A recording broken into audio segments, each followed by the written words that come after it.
पाकिस्तान एक असा देश आहे, असा एक प्राणी आहे ना, तो नेहमी जे काही करतो, जे काही डिसिजन घेतो ना, त्याच्यामुळे त्यांची स्वतःचीच खूप जास्त मारली जाते. त्यावेळेस सुद्धा त्यांनी असंच काम केलेलं आहे. जो T20चा वर्ल्ड कप सुरू होणार आहे या महिन्यामध्ये, त्या वर्ल्ड कपमध्ये 15 फेब्रुवारीला इंडिया आणि पाकिस्तानची मॅच आहे. आणि पाकिस्तान गव्हर्नमेंटने डिसिजन घेतलेला आहे की पाकिस्तान ती मॅच खेळणार नाही. ते फोरफिट करतील म्हणजे इंडियाला 2 पॉईंट देऊन टाकतील. ती मॅच ते खेळणार नाही. आता पाकिस्तानला वाटतंय की हा त्यांनी खूप मोठा डिसिजन घेतलेला आहे, पण हा जो डिसिजन आहे त्याच्यामध्ये त्यांचीच मारली जाणार आहे, त्यांचेच घोडे लागणार आहेत. पाकिस्तानने हा डिसिजन का बरं घेतला, तर त्यांना बांगलादेशला सपोर्ट करायचं होतं.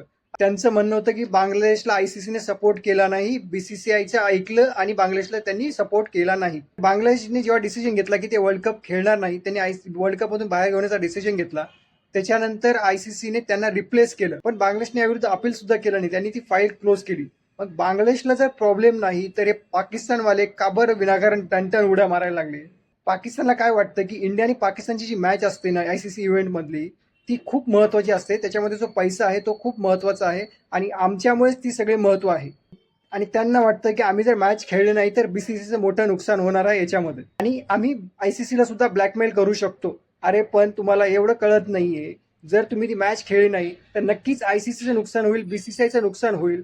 पण बीसीसीआयला ते नुकसानचा प्रॉब्लेम नाही, त्याचे नुकसान होईल ना ते आयसीसीचं नुकसान मोठं असणार आहे. आणि आयसीसीचं नुकसान म्हणजे जे बाकीचे छोटे छोटे देश आहेत, कंट्रीज आहेत, त्याच्यामध्ये तुम्ही सुद्धा आहात. भिकार चोट पाकिस्तानवाल्यांनो, त्याच्यामध्ये तुम्ही सुद्धा आहात. पाकिस्तानचा जेव्हा हा डिसिजन आला गव्हर्नमेंटचा, तेव्हा आयसीसी सुद्धा आता पाकिस्तानला वॉर्निंग दिलेली आहे.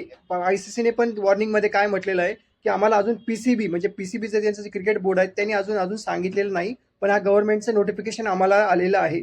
पण त्याने पीसीबीला सांगितलेलं आहे की तुम्ही परत एकदा याचा विचार करा, कारण असं कोणताही डिसिजन एखादा देश स्वतःहून घेऊ शकत नाही. असं सिलेक्टिव्ह डिसिजन म्हणजे काय की ही मॅच खेळायची, ती मॅच खेळायची नाही, असा कुठलाही देश असा करू शकत नाही. आणि याचे जे परिणाम होतील ते खूप जास्त मोठे परिणाम असतील, अशी सरळ सरळ वॉर्निंग आयसीसीने पीसीबीला दिलेली आहे. आयसीसीने एक नवीन नोटिफिकेशन जारी केलेलं आहे, एक नवीन नोटिफिकेशन काढलेलं आहे. त्या नोटिफिकेशन मध्येच ही वॉर्निंग दिलेली आहे. भाषा प्रेमळ वापरलेली आहे, साधी भाषा वापरलेली आहे, पण त्या साध्या भाषेमध्येच अशी चांगली वॉर्निंग त्यांना दिलेली आहे. त्याच्यामुळे हे सगळे पाकिस्तानचे नाटके आहेत. त्यांना मॅच खेळावीच लागेल, ते एवढी हिंमत करू शकत नाही.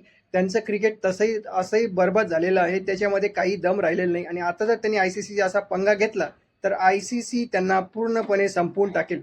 त्यामुळे हे फक्त नाटके आहेत, हे दुसरं काहीही नाही. आता हे उड्या मारून घेतील आणि नंतर शेवटी ती मॅच खेळतील म्हणजे खेळतीलच. खरं तर ना हा ड्रामा पूर्णपणे संपला पाहिजेच. आयसीसीने पण इथून पुढे काय केलं पाहिजे, इंडिया आणि पाकिस्तानचे मॅचेस आहेत ना ते ठेवल्याच नाही पाहिजे. कमीत कमी जे ग्रुप स्टेजेस मॅचेस आहेत ना त्या तर ठेवल्याच नाही पाहिजे. इंडिया आणि पाकिस्तानच्या मॅच मधून रेव्हेन्यू मिळतो, आयसीसीला खूप मोठा पैसा मिळतो, पण काय नेहमीचेच नाटके झालेले आहेत, नेहमीच ब्लॅकमेल, नेहमीचेच भांडणं. जे क्रिकेट कमी आणि भांडणं जास्त आहे, दुसरे कोटाने जास्त. मित्र, तुम्हाला काय वाटतं या केसमध्ये काय व्हायला पाहिजे, आयसीसीने कोणता डिसिजन घेतला पाहिजे आणि इंडिया आणि पाकिस्तानची मॅच व्हायला पाहिजे की नाही?